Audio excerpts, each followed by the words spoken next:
Здравейте, хора! Аз съм Кристофър. Некои ме познават, некои не. Да се представя, приятно ми е. Ще разкажа за моя живот. Но не за моя живот, ами за моята болест. Епилептик съм. Тази болест се отключи, когато бях малък. Когато майка ми ме е родила. Съм бил нормално дете. После тези припадъци, гърчове са получили вече на годинка-две, като вече съм пораснал малко. Не знам, ще излъжа, не помня годините. И тези припадъци са били по-чести, докато не намерихме вариант как да ги овладеем. Почнах да пия от бебе лекарства, силни лекарства, Гонорексия и Невротоп от 200, който е запознат ги знае тези лекарства. И не ми беше лесно. Обиди, щуроти. Всеки като мисли се, че в първи клас или втори, че като съм проблемен и съм със соп, всеки ме мислеше, че съм заразен, с една дума. И никой не искаше да идва до мен да седне или да комуникира. Или ако ще искат нещо, само ме използваха.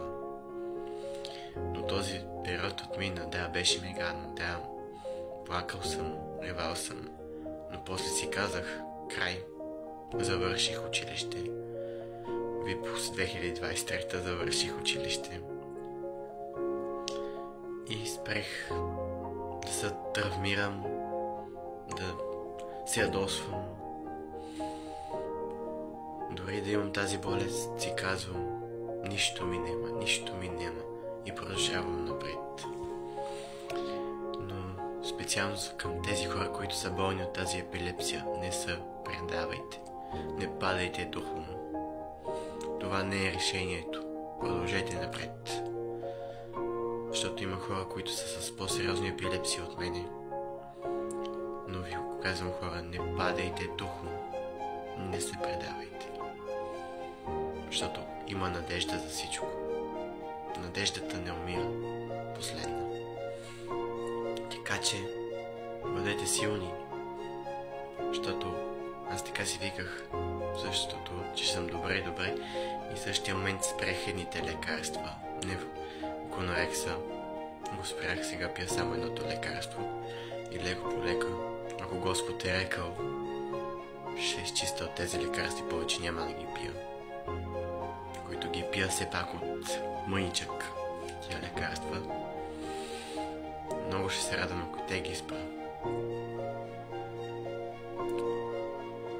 И така, не се предавайте, хора. Казвам ви, има надежда за всеки. Това, че сме болни от епилепсия, не означава, че трябва да ни мачкат, трябва да ни тъпчат достойнството, да ни обиждат, че сме заразни и тем подобни.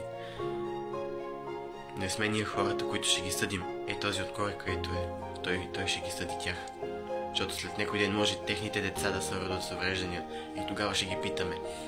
Така че, хора, не се предавайте, да не ви пука.